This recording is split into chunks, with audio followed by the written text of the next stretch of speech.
He called me ugly and left me at a restaurant. I got my revenge at his birthday dinner. I'm still trying to wrap my head around what happened last weekend. It feels like a bad dream that I keep replaying in my head. Only the credit card charge and the half-melted ice cream on my couch remind me it was all real. I had been dating Ryan for 2 years. Not some short-term thing, 2 full years of shared holidays, Netflix marathons, inside jokes, and even an awkward couples yoga class we both failed at miserably. Things weren't perfect, but I thought we were solid. We'd talked about maybe moving in together this summer. Ryan had little habits that annoyed me, leaving socks everywhere, texting during movies, and making helpful comments about my appearance. Stuff like, "That shirt makes your arms look bigger," or "You should try a different hairstyle." I always brushed it off, telling myself he was just being honest. Past me should have known better. Last Friday, Ryan texted me saying he wanted me to join him for dinner with some work friends. He'd never invited me to anything related to his job before, always saying it wasn't professional. So I was excited. I even bought a new outfit, way over my budget, and spent ages getting ready. When I arrived at this fancy restaurant downtown, the kind with no prices on the menu, Ryan was already there with 2 guys from work, Leonard and Pablo. The moment I walked up, I could feel something was off. He barely acknowledged me, stood up halfway and said flatly, "You're late." I was 2 minutes late because parking was impossible. I sat down trying to smile, but the vibe was weird. Ryan glanced at my outfit and said, loud enough for everyone to hear, "Oh, you wore that?" Leonard and Pablo exchanged a look, and I could feel my face burning. For the record, I was wearing a dark blue dress, simple and elegant. He acted like I was invisible for most of the evening, talking to his friends about work things I didn't understand. Every time I tried to join in, he either interrupted or explained why I was wrong. When I mentioned something about a customer at my store, he laughed and said, "She doesn't really get how things work in the real business world." That one stung. I've been a store manager for 3 years. I remember sitting there thinking, has he always been this dismissive and I just ignored it? Then Leonard asked how we met. I started telling the story, how my friend Vanessa, who works with Ryan, introduced us. But Ryan interrupted with, "Yeah, Vanessa felt bad for her. I was doing a favor, really." He laughed. My stomach dropped. I excused myself to the bathroom before I cried in front of everyone. In the stall, I texted Vanessa like, "What is happening right now?" Then I saw that Ryan had tagged himself on Instagram. Boys Night Out. I gave myself a pep talk in the mirror, fixed my makeup, and went back out. They all went quiet when I sat down. Great. When our food arrived, Ryan started making comments about my order. Pasta. Carb loading for a marathon, he joked. Bold choice for someone with your body type. Each word was like a paper cut. Then came the bill. The waiter set it down, and Ryan glanced at it before sliding it over to me. I thought he was just showing me the total. Instead, he said, "You know what? I don't think this is working. I'm just not attracted to you anymore. We should break up, right there, in the middle of the restaurant." In front of his coworkers, I stared at him, waiting for him to say it was a joke, but he didn't. He just stood up, put on his jacket, and as he walked away, said loud enough for everyone to hear, "A girl like you should be grateful I even dated you this long. You're not exactly a prize." Then he and his friends left. I sat there frozen while the waiter gave me this sympathetic look. The bill? $347. I paid with my credit card, which was already maxed out from Christmas. When I got to my car, I broke down crying and called Vanessa. She came over with ice cream and sat with me while I told her everything. She was furious, like ready to drive to his house furious. That's when she said something that made everything worse. "Sabrina, Ryan's been lying about his job." Turns out Ryan wasn't some big marketing hotshot about to be promoted. He was an assistant, the guy who fetched coffee and scheduled meetings. The big presentations he bragged about? He just made the slides. His fancy job title? Completely made up? 2 years I'd been dating a man who'd built his life on lies. That night, I couldn't sleep. I kept replaying the restaurant scene in my head, how small he made me feel. And then, at 3 a.m., I got a text from an unknown number. "Hey, it's Cody from Ryan's office. Vanessa gave me your number. There's some stuff you should know." And that's when things got really interesting. The night after the restaurant, I barely slept. My brain kept looping the same questions. Did that really happen? How did I not see it coming? I'd start to text Ryan something angry, then stop, because what else was there to say? The next morning, my apartment looked like a tornado had visited. Dishes stacked, laundry everywhere, and 3 empty takeout bags because cooking felt impossible. I told myself I'd clean later and crawled back under my blanket. By midweek, I broke my own rule and checked Instagram. There he was, a gym selfie with a caption along the lines of "Level up. Know your worth." I nearly closed the app on the spot. The audacity. I put my phone down, did a lap of the living room like I was trying to walk the feeling out of my body, and called Vanessa. She came over with takeout and found me wrapped like a sad burrito in my comforter. She didn't say "I told you so," even though she'd been side-eyeing Ryan since month 3. Instead, she showed me her messages with Cody, a guy who worked with Ryan and had been stepping carefully around the truth until the restaurant incident pushed everything into the open. According to Cody, Ryan's version of his work life was a story he told himself first and then everyone else second. He wasn't leading teams. He wasn't flying out for client meetings. He was on the admin side, scheduling, printing decks, organizing calendars. The big presentation he bragged about? He had operated the slideshow while his boss presented. Worse, he was actually on thin ice for taking credit for other people's work. Hearing it made my cheeks burn. Not because of his job title, but because of the constant condescension he had thrown my way while secretly standing on a platform made of cardboard. Right as I was swallowing that truth, my phone rang. Tina, his mom. I considered letting it go to voicemail, but she had always been kind to me. She sounded worried, asking if everything was okay between Ryan and me. Apparently, he told his family we'd had a little disagreement, nothing serious, and that I'd be at his birthday dinner on Saturday. I almost dropped my fork. His version of reality had me still attending his party and bringing big news. I kept it vague, thanked her, and hung up. Vanessa stared at me like she'd just watched someone claim the sky was green. "He told them you were coming? With big news?" I nodded, and we sat in stunned silence until a plan took shape. I didn't want to ghost his family. They'd always treated me well. So I decided I would go, calmly, plainly, and tell the truth if asked. No drama for drama's sake. Just honesty. The next day I met Cody for coffee. It was a little strange at first. He knew me through Ryan's embellished stories, but he turned out to be kind and surprisingly protective. He confirmed more details. The team Ryan said he led was actually 2 interns who reported to someone else. The corner office he bragged about didn't exist. And the company card was a shared department card used under approval. Cody looked uncomfortable even saying it. "I didn't want to get involved," he admitted.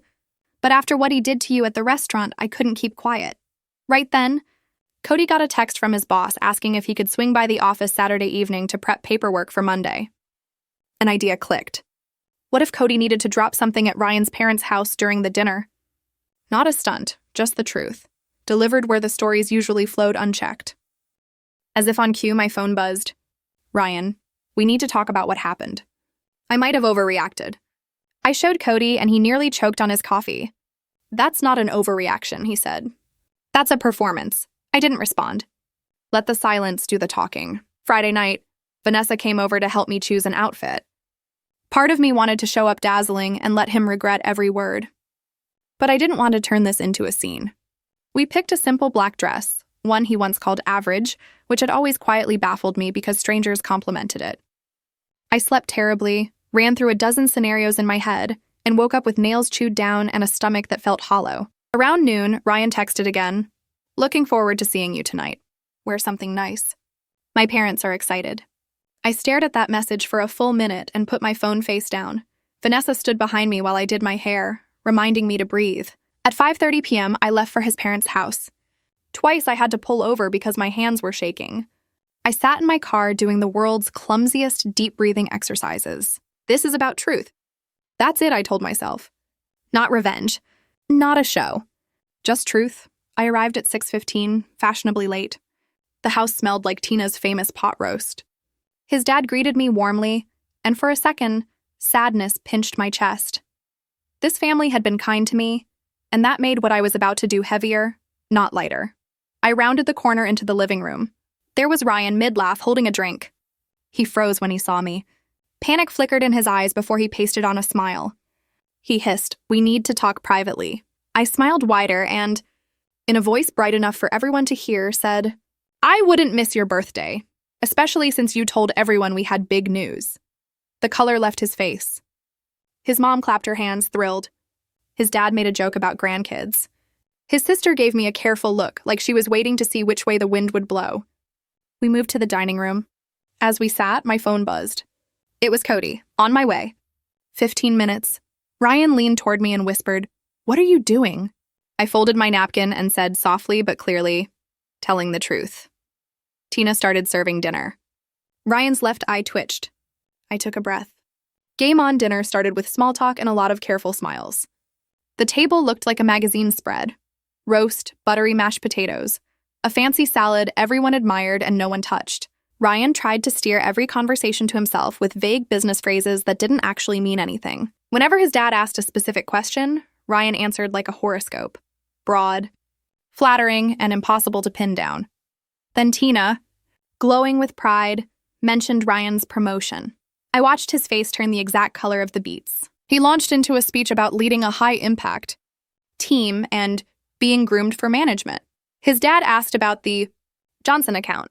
Ryan talked about leveraging core strengths and strategic pivots, which meant absolutely nothing. His sister Kayla, the family skeptic, caught my eye. I could almost hear her thoughts. Is he serious? Then Tina mentioned our big news. Ryan nearly dropped his fork and muttered that it wasn't the right time. His grandmother, who has no filter and is secretly my favorite, said, "Are you two moving in or not? Ryan said you were apartment hunting." The boldness of that claim amazed me. The closest we'd come to cohabitation talk was joking about merging streaming accounts. I kept my tone light. Speaking of dinners, Ryan and I went to this new place last week. What was it called again? The one where you met up with Leonard and Pablo. Ryan paled. He opened his mouth to deflect. And the doorbell rang. Tina went to answer it. "Cody, what a surprise," she called cheerfully.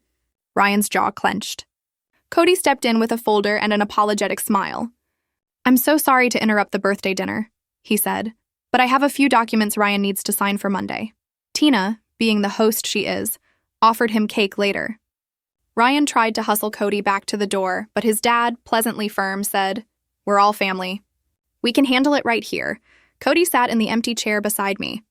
I could practically hear Ryan's heartbeat from across the table. His dad asked Cody how the big presentation went, the one Ryan had supposedly led. Cody blinked, realized the moment, and said evenly that the presentation went well, and their boss presented while the team supported. His dad frowned. That's not how Ryan described it. Kayla leaned forward. "What's Ryan's current title?" The room went quiet, like a dropped plate everyone pretends not to notice. Cody looked at me. I gave a tiny nod. He cleared his throat. Administrative assistant in the marketing department. Silence. A heavy humming silence. His grandmother made a small sound. Kayla whispered, "I knew it." Ryan rushed in with explanations. Multiple roles, transitional responsibilities. It's complicated, but the wall had cracks now and questions poured through. When was the promotion? Why claim a team? What about the corner office? Each answer unraveled into another contradiction. Tina tried to save the evening by bringing out the cake. Kayla, gentle but direct, turned to me and said, "You mentioned a dinner with Leonard and Pablo?" I nodded, my hands were steady. "Last week, Ryan invited me to meet his friends. He criticized my outfit, talked over me, then told me in front of them that he wasn't attracted to me and we should break up. He walked out. I paid the $347 bill. I said it calmly, like reading a weather report. Ryan tried to interrupt. His dad gave him a look that ended the attempt. Ryan said I was exaggerating, that I didn't fit in, and that leaving me with the bill was teaching financial responsibility. His grandmother actually snorted. At that point, Cody carefully spoke up. He said he'd overheard conversations at work where Ryan bragged about putting me in my place. Then he took out his phone and, after a quick apology to Tina for bringing phones to the table, showed a text from Pablo describing the restaurant scene exactly as I'd told it. No one said anything for a moment. The only sound was the quiet rattle of dessert plates. Then Ryan's dad said softly but clearly, "We need to talk about honesty." Ryan exploded. He said I was turning his family against him, called Cody disloyal, and claimed everyone was jealous of his success. He knocked over his water glass, pointed at me, and shouted a familiar line about how I should be grateful he had dated me at all. Tina's hand flew to her mouth. Kayla shook her head. I sat very still because sometimes stillness is stronger than shouting. I said, "Evenly, I'm grateful for clarity." He stormed out, slammed the door hard enough to rattle the plates, and the house went quiet. The aftermath was gentler than I expected. Tina apologized over and over. His dad looked tired. Kayla helped mop up the water. Cody murmured that he was sorry any of this happened, but he couldn't keep lying for Ryan. Then something unexpected. They insisted I stay for cake. So we did, a quiet slice in a bright kitchen without the birthday boy. It shouldn't have felt peaceful, but it did. I helped Tina wash dishes. She whispered that she hadn't known he was telling such big stories. I told her I believed she hadn't. People can be kind parents and still have children who choose unkindness. When I left, his dad walked me to the door, thanked me for being honest, and said he was sorry for what his son had done. Cody offered to walk me to my car. On the driveway, he said Ryan had been on a final warning at work. Suddenly, the constant need to look impressive made a sad kind of sense. I drove home lighter than I'd felt in weeks and made tea. I blocked Ryan's number after a message popped up. You ruined everything. This isn't over. I told myself I was done engaging. I slept finally. The next morning, I woke to 13 missed calls. Tina, Kayla, Cody, and 3 unknown numbers. My stomach dropped. Something had happened overnight. I woke up to my phone buzzing like it had a heartbeat. 13 missed calls, a stack of voicemails, and a line of text that made my lock screen look like a ticker tape. For a second, I thought there'd been an emergency in the family. I called Tina first. She answered on the first ring, sounding exhausted. She said Ryan had spiraled after storming out of the dinner. He'd shown up at an ex-girlfriend's place at 2 a.m, upset and loud. The ex had called Kayla, who went to get him. Meanwhile, he was posting vague, dramatic messages on social media about betrayal and snakes, and had sent angry texts to coworkers, including Cody. Then Tina told me the part that chilled me. Ryan had sent my address to Pablo in a private message, saying something about teaching me a lesson. Pablo, thankfully, did the right thing and alerted Tina. That's why everyone had been trying to reach me. I took a breath and thanked her. She asked if she could come by just to make sure I was okay. A few minutes later, Tina and Kayla were at my door with coffee and pastries from their favorite bakery. We sat at my tiny kitchen table while they updated me. Kayla said this wasn't new. Ryan had been telling tall stories since college, claiming to be on the baseball team after getting cut, hinting at friends who didn't actually know him. It wasn't about ambition. It was about building a world where he felt important. As we talked, Cody knocked. Ryan had been blowing up his phone too, and Cody wanted to warn me in person. We were mid-discussion when the building manager stopped by to say Ryan had been downstairs, loudly insisting on being let up. The manager refused and said he'd call security if necessary. 5 minutes later, Ryan posted an old photo of me from early in our relationship, me asleep on his couch, mouth open, with a petty caption. Tina apologized again, like any of this was her fault. I surprised myself by laughing. If that was the worst he could do, I would be okay. Then came the pounding on my door. His voice on the other side slurred around the edges. I know you're in there. I called building security. The guard arrived quickly and told Ryan to leave or the police would be called. There was some back and forth in the hallway, then quiet. The guard said Ryan had gone to the parking lot and was sitting in his car.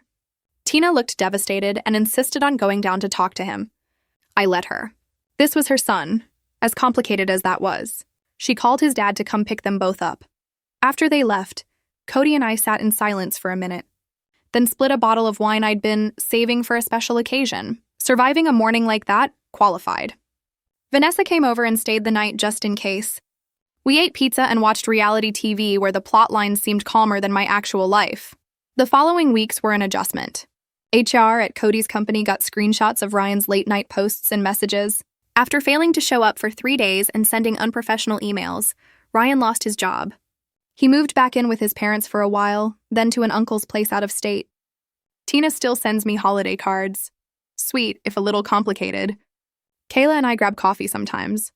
We don't talk about Ryan much. When we do, it's usually in the context of hoping he gets help. People can change, but they have to want to. Ryan tried contacting me a few more times from different numbers and throwaway accounts.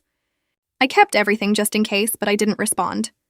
The last time I saw him was at a big box store about a month after everything happened. I was comparing shower curtains. He was holding a pack of socks. He looked tired, older somehow. We made eye contact. He turned and walked away, leaving his basket in the aisle. Back home, I began clearing out the reminders. The mug he said was his, the blanket we bought on a road trip, the framed photo where I recognize now how tense my smile looked. I rearranged my furniture, repainted a wall, and made my space feel like mine again. Small rituals can be a kind of restart. People ask if Cody and I ever dated. We didn't. We traded memes, grabbed lunch sometimes, and checked in after court hearings for a coworker situation I won't detail here. He was a witness to the chaos who never made me feel foolish for missing the signs. That was enough. When I think about the restaurant now, what I remember most is not the humiliation or the bill. It's the moment I realized what mattered wasn't his approval or his story about who he was. It was my own voice. It was the decision to show up at that dinner, not to perform or punish, but to stop living inside someone else's version of the truth. If you're reading this and hearing echoes of your own situation, consider this your nudge. Notice the jokes that don't feel like jokes. Pay attention to the way you feel smaller after conversations that should make you feel seen. And if someone tries to convince you that the sky is green long enough, step outside and look up for yourself. I'm not grateful for what happened, but I'm grateful it's over. And I'm proud of the person who walked into a house full of people, took a breath, and chose honesty. As for Ryan, I hope he chooses honesty too, someday, somewhere far from my front door.